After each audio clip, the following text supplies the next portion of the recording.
Welcome. In this video, we'll show you how to view archived posts on Facebook using your PC. If you've been wondering how to access those old posts you've archived, this simple and updated method will help you do just that. Let's dive right in. Step 1. First, open Facebook on your PC by going to the website and logging into your account. Make sure you're on the home page. Step 2.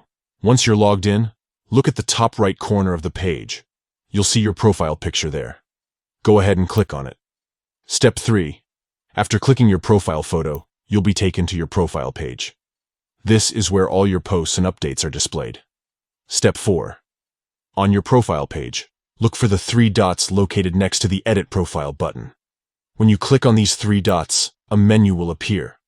From that menu, select the option that says Archive, and that's it.